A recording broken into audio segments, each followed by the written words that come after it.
अच्छा, तो अस्सलाम वालेकुम। हम इसमें करेंगे डिफ़ी-हेलमैन एल्गोरिथम। डिफ़ी-हेलमैन कोई इंक्रिप्शन एल्गोरिथम नहीं है, बट जो हम सिमेट्रिक क्रिप्टोग्राफी करते हैं, सिमेट्रिक क्रिप्टोग्राफी मतलब प्राइवेट की क्रिप्टोग्राफी, जो हमने अब तक बहुत सारे एल्गोरिथम देखे, जिसमें DES वगैरह था, जिसमें AES आता है, जिसमें वर्णन साइफ़र, हिल साइफ़र वगैरह, ये सब जो हमने देखे इनकी इंक्रिप्शन डिक्रिप्शन, उसमें हम एक की यूज़ करते थे जिसे हम प्राइवेट की कहते थे। तो सारे सिमेट्रिक साइफ़र्स होते हैं। तो कम्युनिकेशन होती है दो लोगों के दरमियान, दो एंटिटीज़ के दरमियान, तो दोनों के पास वो की होनी चाहिए इनक्रिप्ट और डिक्रिप्ट करने के लिए। लेकिन अब प्राइवेट की भी अगर हम भेजने लग जाएं कम्युनिकेशन चैनल पे, नेटवर्क पे, तो वो भी तो एक्सपोज हो जाएगी हैकर्स के लिए। वो उसको क्या बोलते हैं, अटैक कर सकते हैं कोई भी। तो इसके लिए डिफ़ी-हेलमैन ने एक एल्गोरिथम प्रपोज़ किया है। इससे हम शेयर कर सकते हैं सीक्रेट कीज़ की डिस्ट्रीब्यूशन प्रोसेस से, ठीक है। तो इस पर हमारे पास दो तरह के फार्मूले होते हैं, लेकिन टोटल 4 फार्मूले होते हैं। तो इसमें एक होता है A = P⁻A mod Q और B = P⁻B mod Q। और जो हमारे पास सीक्रेट की होती है ना, वो इन फार्मूलाज से बनती हैं कि S = B⁻A mod Q, S = A⁻B mod Q, ठीक है। यहाँ A और B जो हैं वो प्राइवेट की होंगी दो लोगों की, P और Q प्राइम नंबर्स होंगे, ठीक है, प्राइम नंबर। तो हमारे पास अब जो चीज़ शेयर हो रही होगी ना, वो ये प्राइम नंबर्स या फिर ये A और B की वैल्यूज़ हो रही होंगी, ये वाले। तो इनके ज़रिए कोई भी इंसान अपने एंड पे कोई एक फार्मूला यूज़ कर सकता है। इसके क्वेश्चन किस तरीके से हो सकते हैं, like suppose Alice and Bob wants to communicate and they want to exchange their keys. Then they will use Diffie-Hellman algorithm, verify that the key exchange process using Diffie-Hellman algorithm is working accurately by using the following values. The values will be, let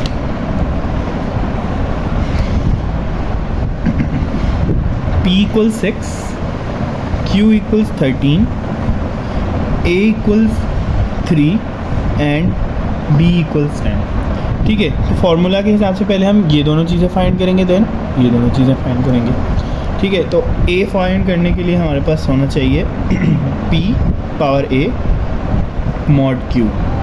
P हमारे पास क्या है, 6, A हमारे पास है 3, mod 13। तो 6 6 = 36, 36 6 = 216 mod 13, और इसका answer आता है 8, ठीक है। सेम इसी तरीके से हम B मालूम कर सकते हैं। उसका फार्मूला हमारे पास पता है हमें क्या होता है, P⁻B mod Q 6⁻10, B हमने 10 लिया था, mod 13। तो 6⁻10 एक बड़ी वैल्यू होती है, जो कि ये होती है 176, और ये होगा mod 13 से, और B के आंसर आ जाएंगे 4। तो A हमारे पास आया 8, B हमारे पास आया 4, ठीक है। अब हम इससे सीक्रेट कीज़ फाइंड कर सकते हैं। कैसे? पहला फार्मूला में बनेगा D⁻A mod Q, ठीक है। और इससे फाइंड करेंगे हम B क्या आया हमारे पास 4, A हमारे पास पता है 3 है, mod 13, ठीक है। अब 4 4 = 16, 16 4 = 64, और mod 13 होता है 64 mod 13 हमारे पास होगा 12, ठीक है। ये हो गई सीक्रेट की, समझेंगे एलिस ने कैलकुलेट किया। इसी तरीके से ये एलिस एंड है और ये बॉब्स एंड है। अब बॉब अपने एंड पे जो सीक्रेट की फाइंड करेगा वो A को यूज़ करेगा, B देन mod Q, ठीक है। A हमारे पास आया था 8, B की वैल्यू हमारे पास है 10 mod 13 तो इसकी भी एक बड़ी वैल्यू आएगी, ये 7374184 और मॉड 13 और ये हो जाएगा 12। अब देखें जो एलिस एंड पे 12 आया और जो बॉब एंड पे 12 आया सेम आ गया। तो अब बग़ैर सीक्रेट की जो है ना ये जो आई है ना, ये असल में इनके इंक्रिप्शन डिक्रिप्शन के लिए यूज़ होने वाली प्राइवेट की होगी। ठीक है, ये इन्होंने ये शेयर भी नहीं की और कैलकुलेट भी एक्यूरेटली कर ली।